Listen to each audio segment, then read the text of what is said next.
Rate, subscribe.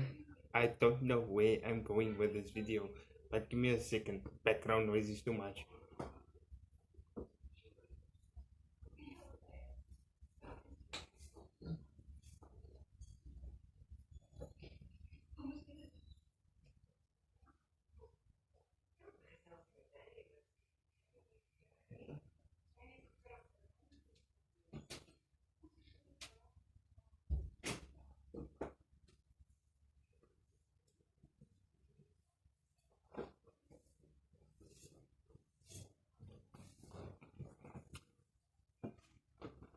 I was helping somebody think up domain name registration, and I like doing it because we did a bit of copywriting and advertising and sales promotion. And I am filthy minded. I love to swear. I was always being smacked for being rude and inappropriate and all of the things that, a good Anglican boy shouldn't necessarily want to do. But, I did it. And, I looked up girls' skirts. I kissed girls in front of teachers. I smoked. I had crushes on teachers, open crushes on teachers. And then I thought about it today, I was being disgusting as usual. And we speak Afrikaans in South Africa. And I was thinking, skit admin, stink toet admin, whatever filthy shirt house admin, corporate shirt house, take the R away, corporate shirt house. And we want our children to shy away from swearing and knowledge of sex and reproduction and all the flavorsome parts of life which we feel that they're not ready for. And yes, I know, but I'm gonna start swearing in a minute. But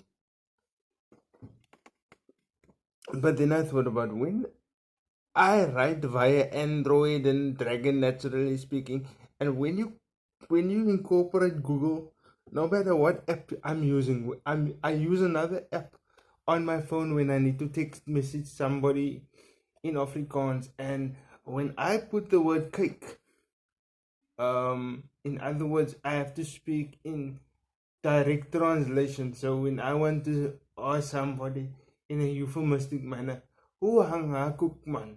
Who hang her cook? Then I have to say, how hangs her cake? But when you click translate into Afrikaans, then it goes, who hang her cook? Cook spelled Koek. Cook. Euphemism for vagina, puss, whatever. And I figured, if this is an American Android system, why do we as parents, godparents, uncles shy away from teaching our pubescent students and teenagers and children the proper wholesome way around sex and masturbation and mutual masturbation? If you teach your child the proper limitations around and the proper pronunciation, I mean, growing up where I grew up, it's not unusual to have a 40-year-old man still respond to the name Pillar.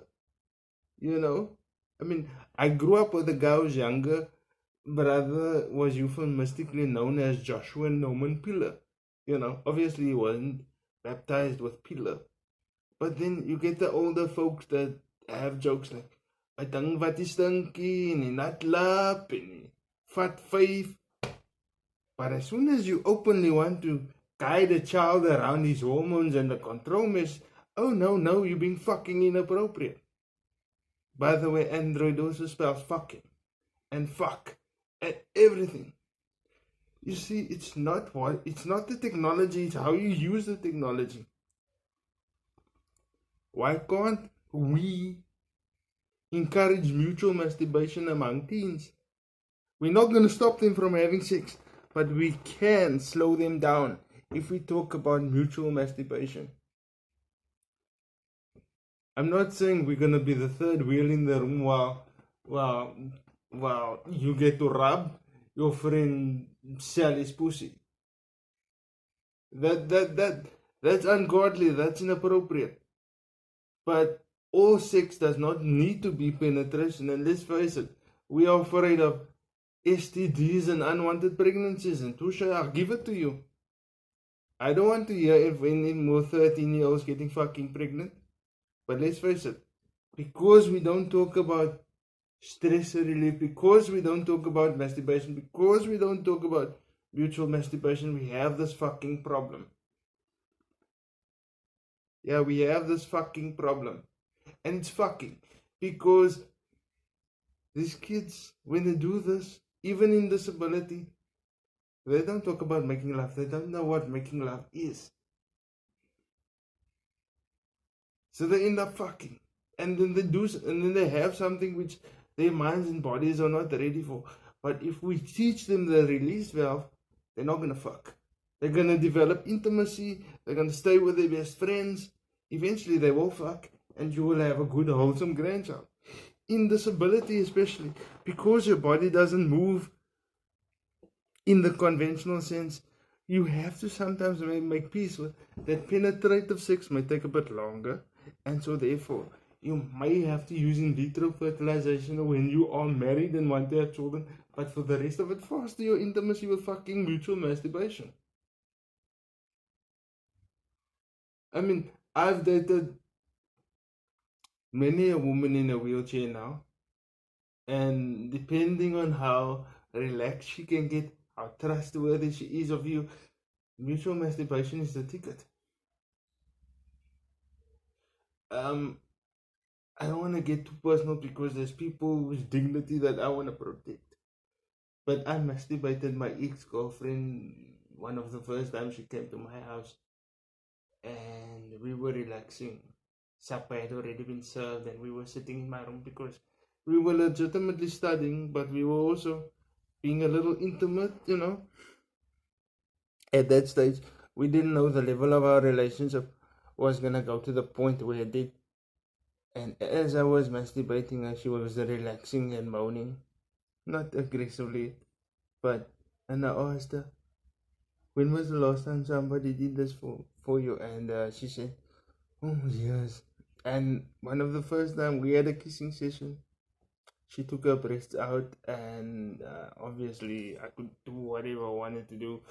And she whispered in my ear, when was the last time your body felt so good? And but for the rest of it, we knew that we only wanted to be with each other at that point, and we knew that if we were gonna get married, in vitro fertilization might have been the ticket. Sadly, unfortunately, we didn't make it. And masturbation itself isn't as dirty, isn't as filthy, doesn't only belong in the shit house. Um,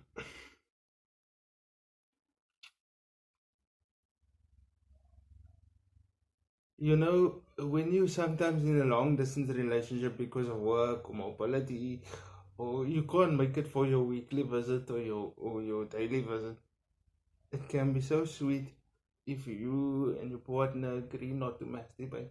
But when one of you can't hold it, text your partner and say, I've had a really rough day. It's been a long drive from the holiday house. I'm stressed. I just got out of the shower. Baby, can I release? And then she can say, if you have a big need, love. And while we're chatting, she can phone you and you can just have a normal conversation. And she can hear you getting excited and um, join the conversation. And that's a form of intimacy. But I think that's where I'm going to leave it for now. Remember, we can slow down the fucking problem if we are more open minded about the fucking problem. That's where I'm going to leave it.